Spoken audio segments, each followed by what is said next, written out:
let's get to the reason we're all here tonight. Hiten Shah. I'm super excited to have him back again. He's spoken here several times before, and he's a serial entrepreneur. He's Mr. Startup. He's Mr. Lean Startup, OG Lean Startup. And right now he's currently the co-founder of Nira. Before that, their products I'm sure you all have heard of, KISSmetrics and Crazy Egg. And he has a great blog and advice site at producthabits.com that you can check out. His Twitter handle is Hiten Shah.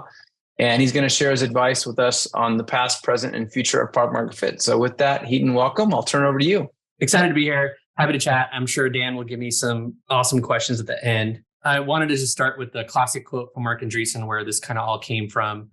It's actually not just his quote. It was a conversation he had with Andy Ratcliffe, who is one of the original founders of Benchmark, the VC firm. He also started Wealthfront and, of course, a bunch of other things. I think he's semi-retired now, if I'm not mistaken, or he's running Wealthfront. I forget.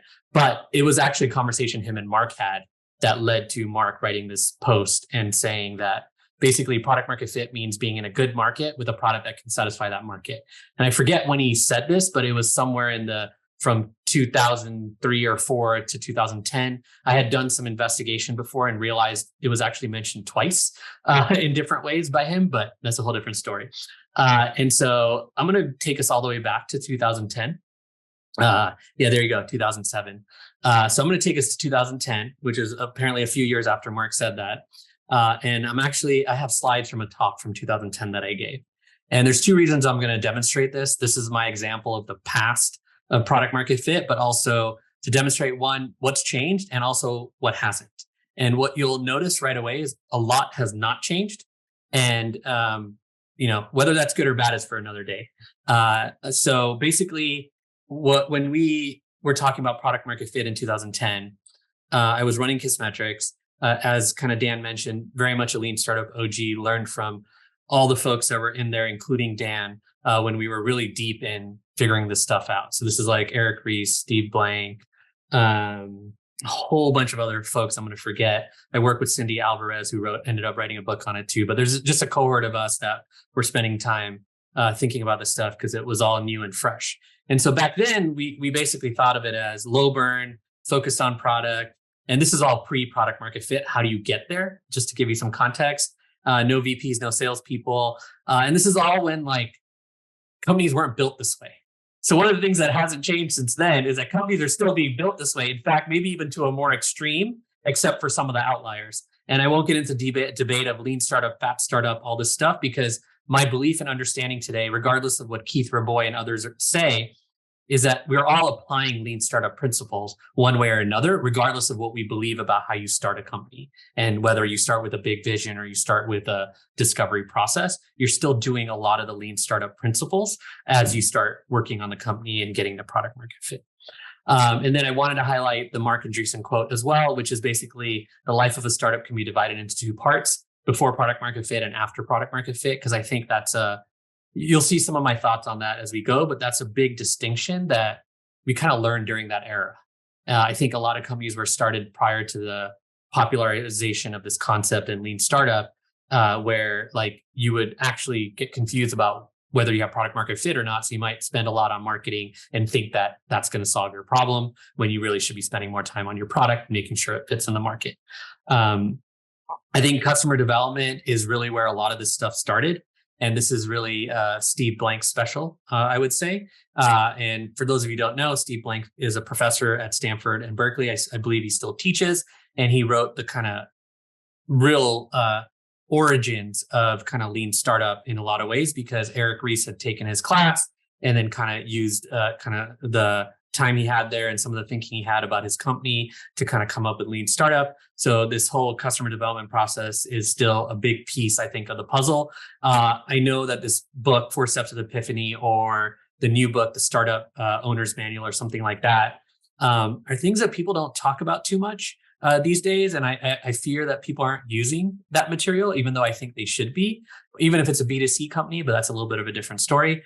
And what I find funny is that basically when I start digging in to just understanding, are people still using it, who used it, I learned more recently that the founders of Okta were big customer development proponents back in the day when they started. And I think without these processes, they wouldn't have been able to get to where they got to because they had some major pivots to do early on. Minimum viable product. I know that Dan's going to throw down on that. I'm so happy to hear that because I have some other comments on some of these terms later. But yeah, I mean, we were talking about MVPs back then because no one knew what they were. I'd say even today, no one knows what they are for a different reason. They didn't know what they were back then because it was new and novel. They don't know what it is today because everyone has completely butchered what it really means. But I think this one last bullet here is really what I want to highlight. An MVP is designed to answer a specific question. It's a hypothesis. It's not actually a product. It's not actually the start of a product. It could be, but it's usually not. It's really about validation and making sure that you're able to validate or invalidate whatever hypotheses you have about the market. And that's what people forget. There's no terminology of the market or any of that when you say minimum viable product, and it's loaded because it says product, but that's really not what it means. And so I'm sure Dan will go much deeper into it or we'll jam on it later, but this is just a concept I no longer use or talk about because so many people don't understand what it truly means anymore. So yeah. And then pivot, basically, this one's a whole nother one that I have a lot of aggressive thoughts about. I have a lot of aggressive thoughts about some of this stuff because I feel like people have butchered things and don't really understand how this stuff works or used to work or what our definitions were. I am the old grumpy old man or whatever at this point about this. If I didn't shave, you'd see all my gray hairs in my beard. I probably look about 5 to 10 years younger right now than I am. But anyway, the key here is that a pivot is based on something you learned while you were going through the process of your startup, and you still are rooted in something you learned, and then you're changing directions as a result of that rooting and the learnings you got. Now, what people think a pivot is oftentimes is actually a hop. So I wanted to give a quick example of this and use a slide to demonstrate that. If you're doing a pivot, you're able to, not just these 3 buckets, there are other buckets, but you're able to speak to it as if what didn't change and what is going to change or has changed for your pivot. And that's really the key distinction for me when it comes to pivots is like something actually didn't change. And it's not what you changed that's important. It's actually what you didn't change to define a pivot. So I'll give you an example. People think Slack was a pivot. It was definitely not a pivot. It was what I call a hop. And founders hop all the time, but it was a hop from one idea to a completely different idea with no bearing on any learnings from the first idea. So Slack actually started as, I forgot the name now, but as a game. I think it was called Glitch or something like that. I don't remember, but that doesn't matter.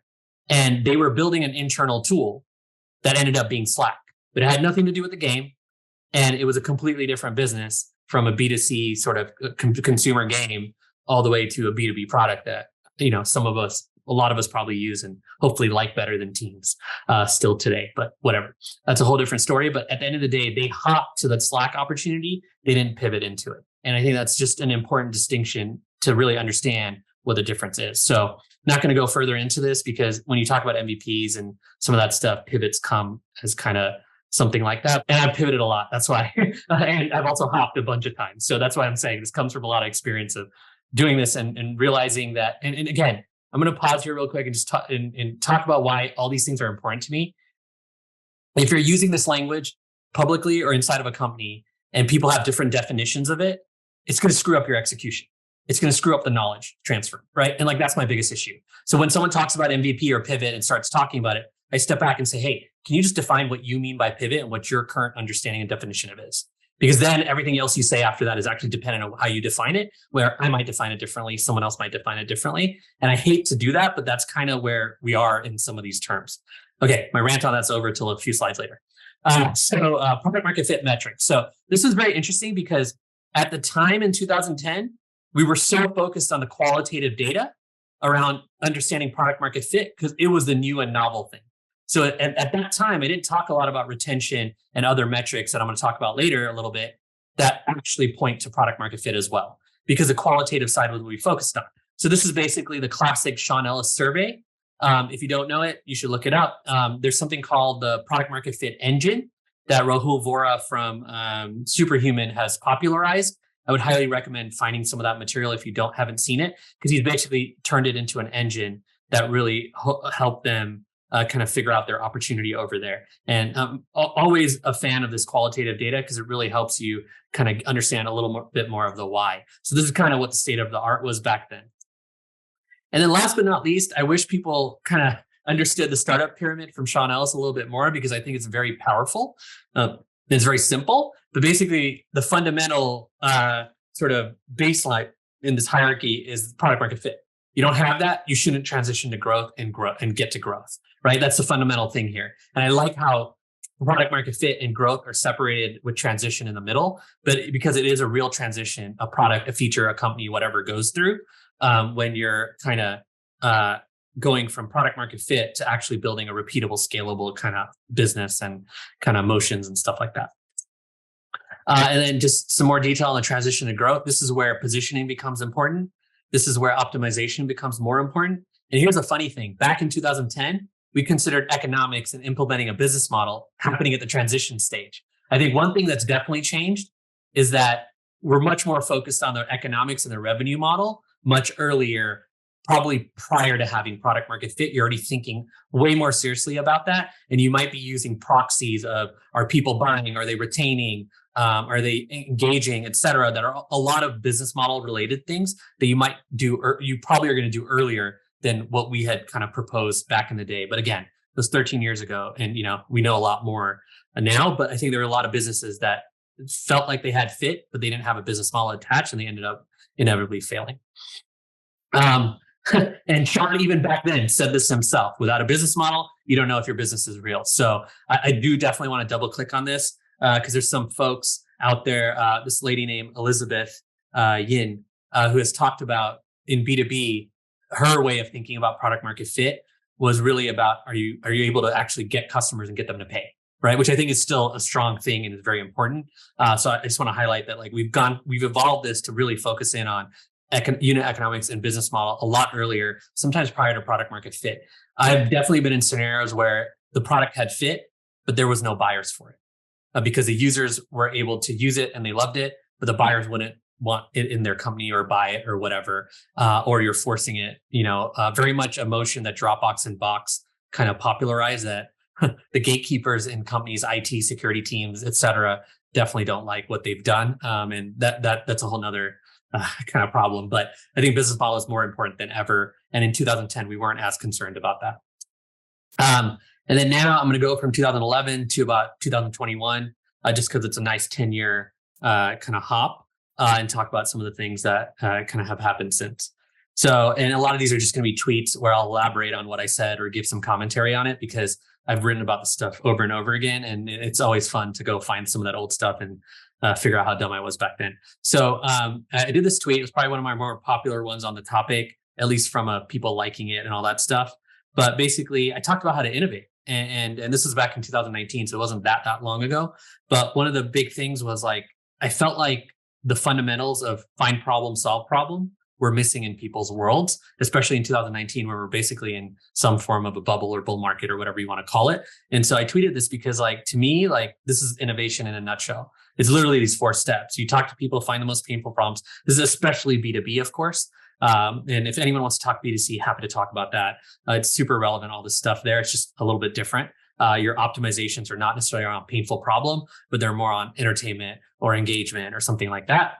But basically, talk to people, find their problems, create a unique solution to solve that problem. Very hard, of course. And then make sure people love that solution and recommend it to others. This is where the word of mouth hops in. I don't think you can innovate with a product that doesn't have word of mouth, personally, at least to the folks that should be the customers. And then last but not least, how you actually prove out that innovation is number 4, which is get your solution in the hands of more people with that problem.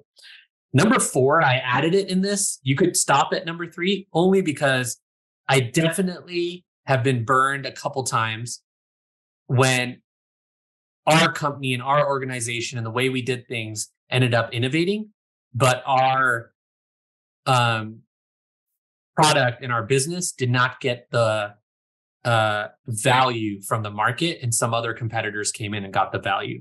And that was always my fault because I was running these companies. So I always want to add this fact that you want to get it in the hands of more and more people that have the problem and figure out how to do that. Otherwise, I don't think you can really call something innovative from the standpoint of enough people having it and proving out that it's innovative to those people. And I know I'm harping on innovation, but I truly believe that like the reason we build products is to innovate. Otherwise, we shouldn't be building products because that's kind of a whole different story. But like that's why I harp on innovation when we come to product. Part of the reason is kind of where the markets are today and how crowded they are.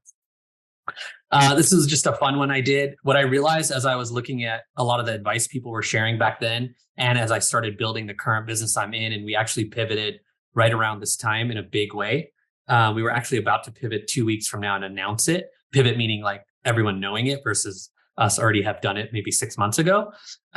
We rebranded and all that stuff. And I was really thinking about this because a lot of people were asking me questions about how we were doing and how the pivot was going, because I had been relatively public about it, talked to a lot of friends about it. What I realized is like people have very limited knowledge about getting to product market fit because most people haven't gotten to it more than once. If you're lucky, you've gotten to it twice. I've definitely gotten to it way more than 2 or 3 times in a bunch of different businesses I've run and other ones I've been involved in. And so kind of wanted to share this where like, this is one of the places where I think we lack knowledge because individuals themselves and teams haven't got there multiple times. This was a fun one. I don't think anyone really thought it was controversial, although there were 31 people that replied. I don't remember what they said, but basically, I do truly believe that most of the product management advice we hear is completely irrelevant before product market fit. The reason for that is only thing that matters is getting to product market fit. Yes, there are some things that are super important. I will talk about them, but they're definitely not traditional product management advice. And this is where a lot of folks that might have been at larger companies or might have even been at, didn't come in early into a company and were like at like a 100, 200 person post product market fit company where they basically think that they need to apply all this process. And I'm not against process by any means, but they apply product management process instead of sort of lean startup process or process that gets you to product market fit. So I can't say this enough because if you add too much of that stuff, you're actually going in the wrong direction and wasting a lot of your time and energy. Yes, you could argue whether you need a product manager early or not, and whether the CEO and founders or whatever are product managers. That's definitely for another day. And I have some opinions about that. But really, it depends on whether the people who are working on product, whoever they are, understand that product market fit is getting there is a different beast than what happens after you get there. This also is the same in a lot of ways for sales and other areas of the business, but I think it's much more evident and clear during the sort of early stages and pre-product market fit that product management can really mess you up if you apply too much of it or apply it in the wrong way early on. Okay, so I mentioned earlier in the 2010 era, so to speak, that we really focused on the qualitative side. So again, in 2019, I kind of did an update, if you want to call it that, in a quick tweet, just because someone was bugging me about this. And so the one I want to highlight in this list, because you folks can read it and you'll get it, but the one I want to highlight is other forms of fit.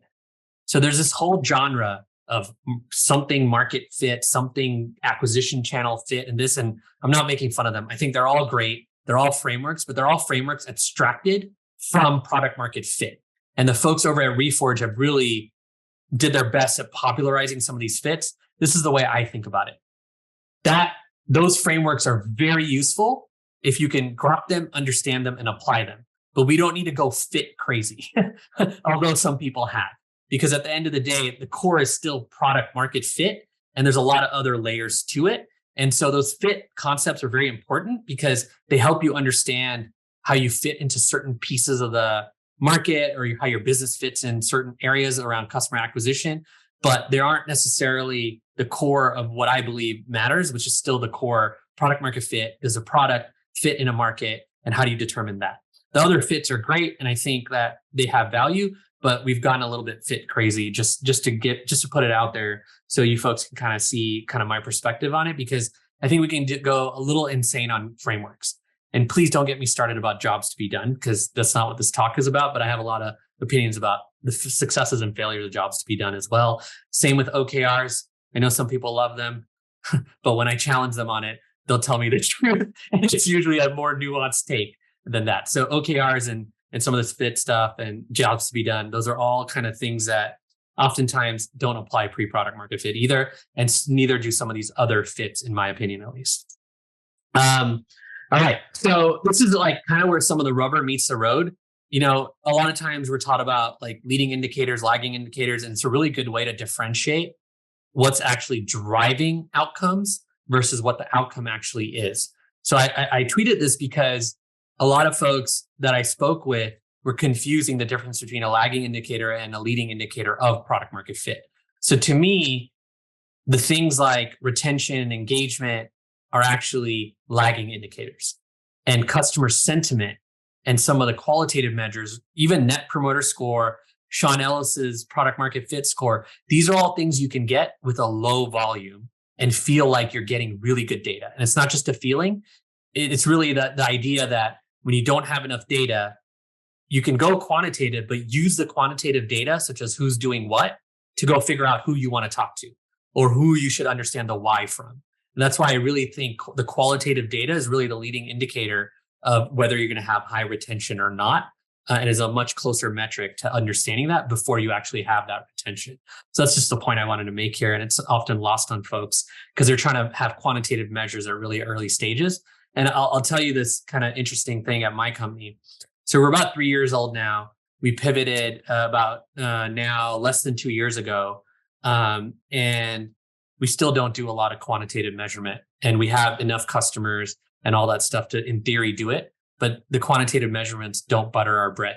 What really does is all the quantitative measurements, not on the product, but on the sales process. And the product actually has a whole nother set of things we value, which have very little to do with quantitative metrics, and they have much more to do with customer success and qualitative metrics around that. So I know that sounds weird. I've started 2 analytics companies, but we do very little actual product quantitative metrics right now, even though we're at a reasonable scale that we could do that. I always like to put the slide in, so Dan's probably going to laugh. The reason is, in this era, this was the thing. This is still the thing. This should have been the thing before. This is always the thing, no matter what. So this is the thing, and this will always be the thing. That's all I got on it. Okay. This one was a fun one. And this was kind of, this tweet was kind of out of an impulse that I had. And this is just one method and one style, but I'm really into underserved market opportunities and discovering those. And I've continuously done that with a lot of the products I build. What I like to call this is new, different, and right. So I believe startups should be focused on building new, different, and right products. I would say large companies should be focused on that too. I'm not ignoring that, but they tend to have a harder time innovating, just as a general thing. So that's why I'm speaking of startups, but I've seen innovation at large companies too. So not trying to write that off. It's totally possible. Just tends to be much harder and challenging. And so the feeling I have here is like, this relates to an additional point, which is oftentimes folks tend to say, ignore your competitors. And I know that some of those folks have come around, but some of the most successful founders in the last era talked about how competitors should be ignored. I completely disagree with that, with a nuanced take. The reason I don't ignore competitors is because I really value what customers think. And I don't just value what my customers think, I value what customers think of products that are already in the market. And so I don't look at competitors to see what they're doing. I look at competitors to see what their customers think about them. And that's the nuanced take. So I highly value competitors, but I highly value competitors because they have the customers I want. And so I value the customer. So then I value the competitor in order to understand what the customer thinks about the competitors. And that's kind of like the way I think about this. And that's why, to me, focusing in on that can be extremely helpful if you do it the right way. It's not about the features and functionality they have. It's about what the customer thinks. I'll give you one core example. We had the closest alternative to our product, and our product's new, different, and right. So there is no competitor today. 100% sure of that. There are alternatives that are mediocre. Most of them are manual efforts people do. So we were looking at the market before we pivoted, and I basically saw that basically there was a competitor who, rightfully so for their own marketing, had like a 50-page deck with all of their customer heroes and all the details of the use cases and everything. So this was before AI or any of that, so I had to do it manually. I took the deck and made an Airtable. And the Airtable had literally use cases, benefits, customer, size of customer, ICP, so the ideal customer profile in their title. All of a sudden, I had gold because I had basically what they used to build their case studies, their customer heroes. but I had it in an Airtable where we could chop it up and analyze it and use it to help us understand what the customer thought about various benefits and features that that company had. That's why we did that. We also do a few other things that are kind of a side note, but I think I hope more people take this and do it. But one of them, this one's simple. We analyze G2 Crowd and other sources of reviews like constantly in order to understand when we're building a new feature or even a new product, what do people think about existing stuff in the market? And you'd be really surprised at how helpful that is, or maybe you won't be, at deciphering problems, basically, and also frustrations. When you find patterns of pain just off of that with no interviews, they're usually pretty definitive. And when I've done interviews to validate them, they're one-to-one. So then it's like, not why do I need to do the interviews? I'm not that guy, but I can get a lot from this data, right? One last thing I'll share, which we did very impactfully, and we have a bunch of articles on this, on product habits, as well as on the Nira blog. We do this, and I wish more people do it because it's no skin off my back if other people do it, except people who do it in my category. But because I believe it's a competitive advantage because no one's doing it. We analyze job descriptions. We won't build a feature, we won't build a product unless, and this is B2B, unless it's a line item on someone's job description and we know whose, and we know the ICP. So how do you figure that out? So we've multiple times analyzed manually 50 job descriptions for a specific title. And then we've even written about it. I actually did this for product managers a while ago. And you know, one thing we learned, there is like 1% or very little of the, this was back a little while ago, but like 1% or less of job descriptions had metrics in them for product manager roles. And that was like a blow my mind kind of moment, because I was like, we all talk about it or try to, but it's not in our job descriptions. So do we really care about it? Are we really doing it? Right. So those kind of things you can figure out. You can figure out a lot with some of these tactics without ever doing a single interview. Again, I'm not the guy to tell you don't do interviews. I'm actually the opposite. I tell everyone to do the interviews. But if I can get this directional data and more, and even use it to test a bunch of hypotheses and validate at least from that data set, I'm going to do it. And that saves a ton of time and effort, of course. And I think folks should be doing this more and more. It's one of my pet peeves and one of the things that I wish we would be doing more, even though I'm pretty certain folks would think we're doing a ton of it. All right. That was a lot on that one. Okay. So this is like hey, here's where we are. And here's where I think we're going. And I haven't heard people say this enough. Product market fit is a state. It's not a milestone or a destination. Your product can come in and out of this state constantly even. And based on different customer profiles, based on features customers launch, based on all kinds of things. And I'll give a bunch of examples later, but it is a state. It's not like this milestone or destination you absolutely need to get to. It's actually something where when you get there, you should be scared shitless of losing it. I know because I've lost it many times and sometimes never got it back. And then we were done, so to speak, or we were flat. And then it took a lot of effort to get it back, or we just died. So it's a state. And I can't make that more clear, and the importance of that. I don't think we viewed this as staunchly as a state previously. I think we need to going forward because it's so much easier to lose that state. That's the reason. All right. So this tweet is really about the state thing. So I did this before I came to the conclusion very recently, partly because of this talk about it being a state, because I was looking to define how do I think about it now. And this is kind of in 2020 when I started feeling like this. There are these feelings you have. And you're early on, so you can't quantify it. And it's these things. The things are, like the way I like to describe it is you can't build the product fast enough. That's really the state of product market fit. What does that really mean? That means that if you built these 5 things, 10 things, even 20 things, you could make more money. You could solve the problem better. More customers would come to you. And if you have that much confidence, quantitatively, qualitatively, evidence-driven, that you have this roadmap that is never ending, it is on like Donkey Kong. And that's why this is the feeling I'd be going for if I had a B2B business. I'd be looking for the signs that point to this. And I'll talk a little bit more about, dive a little deeper in the weeds on this too, because I think it's really important. This is one that like haunts me. And some of the folks I've worked with in the past as an advisor or friend or whatever kind of come back to me and be like, damn, you were right.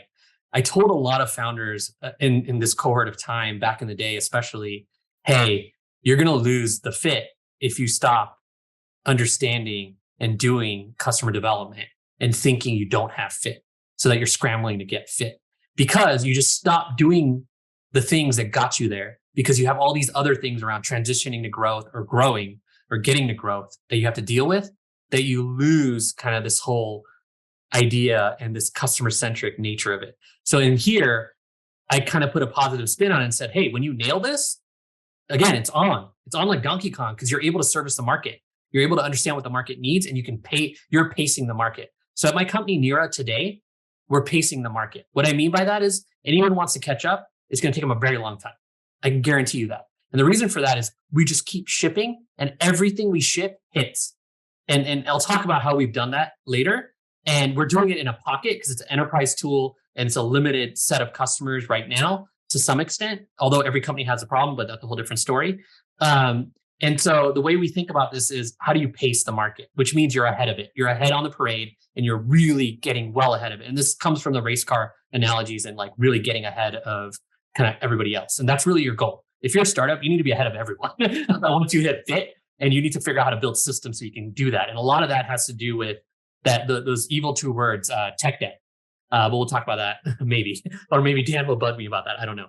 But anyway, this is kind of my conclusion of kind of this section, so to speak, which was, I know, long. It's easier than ever to build software. Thank you, AWS. That's the number one reason in my mind. And then markets are getting increasingly crowded.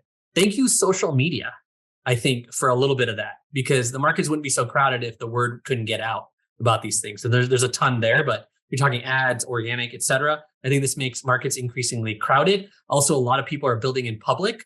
So people see other people's successes and copy them. And this happens more than ever. And again, I'm going to give some examples of that. And last but not least, I got to talk about AI, right? So my statement right now, off of a few months in AI, because AI is not that old really, at least from a popularization standpoint, it's not our savior. Not that anyone's really saying it is, but I think us in product kind of want some saviors here. It's our job, right? Like anything we could do. It's actually a sign of things to come. And what that means is more crowdedness. That's my TLDR. And I have lots of thoughts on what Microsoft and OpenAI and others are doing. I'll save those for some other time. But I believe that the AI, what's the right way to, AI wildfire right now is insane. And it's going to put a lot of pressure on product teams. It already has. And today we're still at the low-hanging fruit. And I think that it's going to mess up products too, because people are just slapping these features on right now. And really large products are slapping these features on. And they're literally slapping them on. If you folks have tried some of the AI at some of the larger companies, what they've shipped and what we can see, you'll know what I mean. Like, I'm not sure if those things and those features get retention the way that they're designed today. So I think there's a lot of evolution, a lot of things we're going to see that some are not going to expect. So just want to highlight that, like, people are adding this stuff. AI isn't quite our savior. Sign of things to come, because even the ability to build should get much easier, supposedly, going forward. Okay, so this is a fun one. I was bored last night, and I was thinking about this. I'm kind of an encyclopedia of startup history in a lot of ways, especially when it comes to brands and startups. So I kind of want to talk about what got these various companies to fit. And if anyone's interested, or in the fireside, we can dive deeper into one of these or just talk about how I think about it. But I have this ability to just come up with this stuff because I think about this stuff probably way too much. Someone asked me at a dinner, like, what are your hobbies? And I'm like, one of my main hobbies is just thinking about other people's businesses. So I'll get into this and just lay this out. But Calendly, the way they got to fit is they reduced friction on a core behavior, and they created a viral loop because that behavior had a viral loop built in, or could have, and they accelerated that viral loop like crazy. That's Calendly in a nutshell. Clubhouse, so impressive what they did early on, because they had a platform that could give them insanely fast feedback loops. If you folks aren't familiar with the early days of it, the founders were able to hop in a Clubhouse room and literally talk to people about Clubhouse and hear what they liked, what they didn't like. Some of their best ideas came from great product people, ironically, talking about their needs and their solutions to those needs. So I'm like very jealous of these insanely fast feedback loops. And I wish I had more of these in my businesses. But some products like Clubhouse just have them built in, and it's insane. Dropbox, I think everyone knows the story. Innovative product, absolutely innovative product with a strong two-sided referral incentive that made it work. Drew Houston has a talk out there at a Lean Startup conference, I think the first one, where he talks about how ads didn't work and they were screwed. And then they came up with this two-sided referral incentive. I will give, also someone mentioned, is Clubhouse still considered successful? All I'm referring to here is that product market fit state and them getting to the first state of it having product market fit. I'm actually talking about the Clubhouse audio thing, not the shortcut project management thing. So two different things, but Clubhouse, the B2C product, is the one I'm referring to. They actually had strong fit. You could argue it was because of COVID and all these other things. They had strong fit. This is how they got it. Yes, they lost it. 100% agree with that. So at Dropbox, one thing I want to highlight and give Sean Ellis props to, he helped them figure out the statement using his qualitative survey methodology. It still works just as well if you do it. Most people don't have the mental fortitude to do some of these things now, or don't have the understanding. But he came up with share and sync files across computers. And he came up with it doing qualitative research using his surveying methodology. And that's really what helped people understand Dropbox. So a lot of that was not just the innovative product. It was easy to explain, easy to spread as a result of the work Sean Ellis helped them do. And then a two-sided referral incentive made it profitable and actually something that could work because they were able to acquire at a low cost compared to like $90 per user or something like that. And then Instagram, you folks might not know the story, but they actually built a product with like 20 features and they analyzed the usage. And again, this is just simplifying the story, of course. And then they pivoted into Instagram because they saw a lot of photo usage. It also wasn't a mobile app. It was actually mobile web to start. And they had done some cool stuff there with Bourbon. And then it pivoted once they realized photos were where it was at.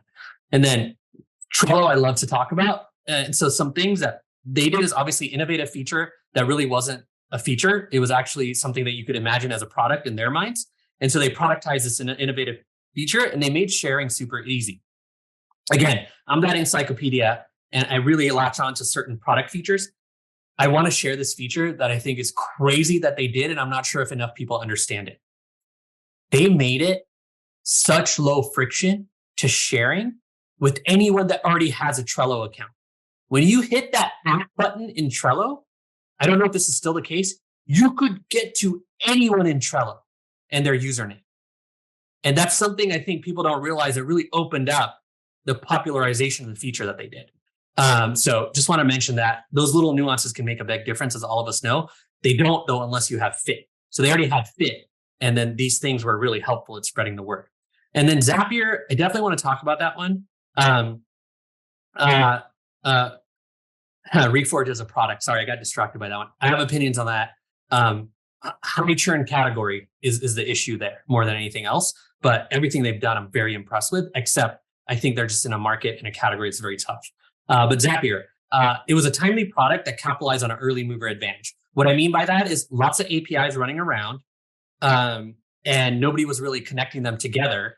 And people needed these solutions, especially in marketing and sales, but more in marketing originally. And then the early mover advantage, the reason I say that way and the capitalization of it, they wouldn't have been able to do that unless they figured out the search and SEO opportunity where emerging search terms were ones they could rank for that turned into very popular search terms because people were like, how do I connect this tool to that tool? And Zapier has probably done, I want to say, probably the best job out of any company on B2B SEO because it was so aligned with the intent of what people wanted and what their product did. And it was married together. And if you look at their site now, it is ridiculously productized. It is not a marketing site. It is a product site, which is very rare to see and very hard to do. So I got to give them major props on that because that easily could have been a flop if they didn't figure that stuff out because otherwise it's just yet another tool. But that stuff really helped it scale.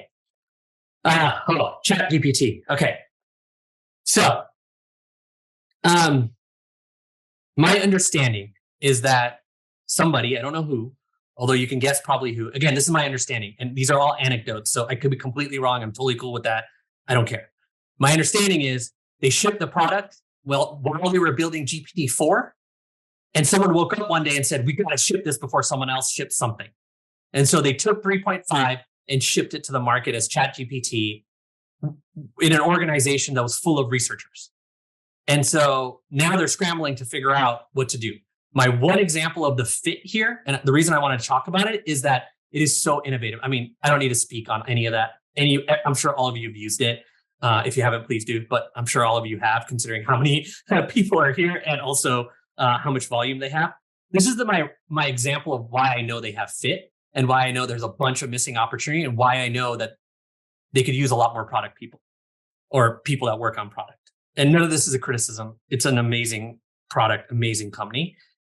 There are apps in the App Store that are using ChatGPT APIs and ChatGPT as the value prop that are making $1 million a month right now. That's the evidence of product market fit if there is any other evidence. So I am waiting for ChatGPT's mobile app. I wanted to share, and I'll do this fairly fast because it's pretty easy concepts. I wanted to share, and this is the last piece of this, although it's a bunch of slides. Wanted to share the two most important concepts we've implemented at my companies in order to be able to keep shipping and not lose this product market fit state. So this one's really about how we engineer products at Nira. What we do on the engineering team everywhere, but especially on the engineering team, because that's the bulk of the business of the company right now. We have about 27, 28 people, and the company is like almost 18-ish engineers or something like that. The rest is the business side. We hire for culture and process fit. A lot of companies don't understand the process fit part. So I'm going to explain what I mean by that. So for us, in my opinion, especially of product recruiting, including engineering, is it starts and ends with how you build product. So my example here is in marketing. If you're going to hire a marketer, you give them an exercise to give you a 2-pager on how they would do some piece of marketing. So paid acquisition expert, give me a 2-pager on how you would do this here. Maybe you give them a brief or something like that. And that's a good way to understand how they think about these problems. In engineering, we don't do that. But at Nira, we do that. And so what do? So this is the results of it, first of all, but I'll talk about what we do while you read these. What we do is we have a measure twice, cut once culture in engineering, especially. And I think that that's the only culture that can let you ship on time. There's no other way to do it. And I'm convinced of this after 20 years of building software. What we do is we always plan before we build. And that's a core piece of our engineering environment, core piece of our process, core piece of our engineering culture. And what I mean by that is literally we're planning. And what we do is we took that piece of the process, which is a core kind of root piece of our process and engineering, and pulled it out into our recruiting. And once we did that and had engineers experience it that were candidates, this is the kind of stuff they said. And then this is what someone else said that kind of really hits on it. And I promise I'll tell you what it is. It's not that complicated. But they basically said they loved the exercise so much, they had gratitude for us who they were a candidate and we were recruiting them. And obviously, it's a shit experience most of the time, right? Especially engineering recruiting for anyone that's an engineer. And they loved the experience to the point that they felt like they learned something while we were doing it. And they believe that how we do it and our processes at our company are fundamentals behind software development, which I believe, but it's nice when someone else says it. So what we do is we took out our planning process and provide people with one of two exercises. If you are a backend developer, your plan, you have to build a plan for a link shortener. If you are a front-end developer, you're building a plan for a to-do list app. We give you a brief. It's one of the two. It's like a 2-page brief. And we include things like there's going to be a couple holidays. You might be out like this and all that kind of stuff. So there's like 2 relatively simple briefs, but we go into specifics of what's going to happen during that time period where you're going to be building this. And we don't necessarily tell them the time period or how long, because that's their job. And then what they do is they come up with a plan. And then what we do is we score the plan. And then we get on a call with them. It's a 90-minute call. And we review their plan with them, because that's a key piece of our feedback loop and a key piece of our process in engineering. So we're giving them a mock of how it is to work with us, right? And then whoever's doing the interview, it's an engineer, of course. And it's not an interview, it's just a review of their plan. And then any other questions around culture and all that stuff, we rescore it after the call. Because we're not just sitting there like, this is our opinion. We want to hear how they think. We want to hear how they take our feedback too. Because we're also a heavy feedback culture on engineering from a tactical standpoint. And so then we rescore it. And then only if the scores were past some kind of limit of where a minimum limit, do they move on to the culture interviews. Otherwise, we say, hey, sorry, we don't think you can be successful in our environment, so we're not going to move forward, right? And again, it's nothing personal. It's just literally, this is our way of ensuring that folks we bring on have a high likelihood of succeeding in the environment, because I truly believe if they're not able to be successful in the environment, we did a bad job, they did a bad job of picking, right? And so this is how we kind of prevent that, by pulling that piece out. And this has been incredible for us, because we are bringing in folks that are more successful at our company than I've ever seen before at any other organization I've seen or ran. And the success rate has been extremely high. So this is kind of a key piece of what helps us build and ship on time, because we're also bringing in engineers that have that kind of fit. And this is one of the keys. So what we always ask engineers is, are you 90% confident in the plan? We're looking for 90% confidence. And if they say no, okay, go back to the drawing board. Go back to the plan. Get to 90% confidence. Do the technical research you need to. Do whatever work you need to get to this confidence. Because without this confidence, we can't move forward with that, with this plan, basically. Had to do a tweet about my whole rant earlier. I'm not going to rant again. But the one thing I'll add is that I think that the terminology is where I've found a lot of failures in product development. It's because everyone's interpretation is different. And until you get it to be the same, nothing can really move forward in the right way. And jobs to be done is probably the worst culprit. The reason for that is people just don't get it. And I really highly respect the people that built it. And I have some key parts that I really love about it. Like, I am such a big fan of the switch method interviewing, because it helps you understand why people switch. It tells you all the events of why people switch. For example, when I was building KISSmetrics, we did these interviews and we learned that people are looking to get advanced expertise in Google Analytics before they'll even consider us. Because once they get that, they understand the gaps of Google Analytics. So the majority of our content on our blog was skewed towards teaching people about Google Analytics, which is essentially was a competitor to KISSmetrics. But we did that because we learned that this was part of their journey. And we wanted to be early on in the customer journey than after they discover they even have the problem. Okay, so that was that on the measure twice, cut once. It's a core principle, and I'll talk a little bit more about why it's important, because that principle aligns with what I call step one. So we don't do MVPs at our company. Part of the reason is the terminology, not because I don't see the value, and because a step one is not an MVP. It's not the same thing. It's not a validation exercise. It's a product development maneuver. And that's what I call it. This is how we strategically build features at Nira.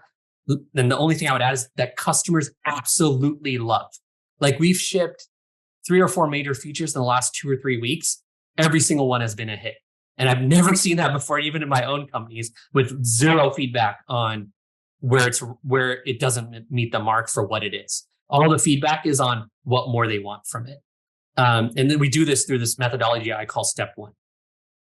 So I'm going to give you an example of how, and I've given this example before, so if you've heard it before, sorry, but feel free to ask me more questions about it. But I'm going to give an example of what Instagram did, because they did this extremely well for a large company in a very short period of time. So these are the 3 steps I take. It's like, start with step one, make sure you're taking baby steps. That's what your step one is. And then you iterate fast after that. And that's what the step one earns you the right to do, which I'll talk about a little bit more. So step one, the examples from Instagram, they were competing with Pinterest. We all know that in a couple of areas. And then they took some baby steps, which we call step one as the first step to kind of accomplish, I think, a goal they had, which was essentially put a flagpole in the ground and say, we also want the Pinterest engagement, basically. And so what they did is they introduced saved posts. That's it. You literally could save a post. So they literally added one icon to the interface and then hidden in your profile. This was not easy to get to. You could see all your saved posts. That's it. That's all the feature was. And that was their way of competing with Pinterest to start. I don't think a lot of people realize this. I don't think a lot of people paid attention to this feature at this time. And this was on December 14, 2016 is when they announced it and shipped it. And then they iterated fast. But, and I'll talk about this a little bit later, this move earned them the right to iterate fast. That's really the key to the step ones. What is the right step one that earns you the right to build more? And what I mean by earn the right, your customer loves it. It's hitting some metrics internally, but it's not this bloated thing that's all convoluted, because things might turn into that, but they shouldn't start that way in my mind. And then you're able to iterate fast as a result. So what was it? That was December. This was April. So that was like 5 months. They basically shipped the next piece of it, which is organize your saved posts into collections, right? But here's the way I think they thought of it. Again, I wasn't there, haven't talked to anyone that worked on this. I think they thought of it like, and they could do a lot of testing. So they probably already knew directionally from New Zealand tests or whatever that this was going to work in terms of the saved post button and the bookmark button. But what we said was very telling. Since we introduced the ability to save posts last December, 46% of Instagrammers have saved at least one post. I bet internally they had a metric. Maybe it was 30%, maybe it was 40%, that made them basically earn the right to build the next feature. Because if not enough people were saving posts on a fundamental level, no one needs to turn them into a collection.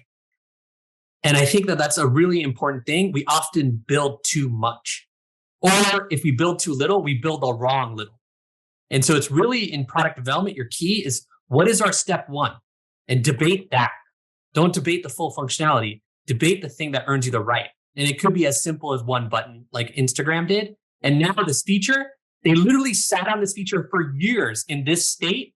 And now they started iterating a little bit more, if I'm not mistaken. And I think they're doing public pages and stuff. But this allowed them to have that flagpole in the real estate in their app to go compete with Pinterest whenever they felt like it. And I think this was one of the smartest things they've done from a feature product development standpoint, because it was just something we can take and kind of do ourselves too.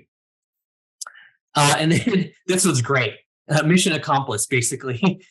If I had to choose a favorite, it'd still be Pinterest. But Instagram collections is equally useful. That was awesome because they were not competing with it. They are still not competing with it and probably shouldn't. But they realized this functionality probably increased retention for them, which was what their goal was with it. Not the same goal as like competing with Pinterest directly, right? So, and this was some random writer a year later, in some article saying this in this way. And that means that this was an extremely successful feature, I would imagine, from a product standpoint, because it's getting the results that we would all love. So all of that, whether it's the,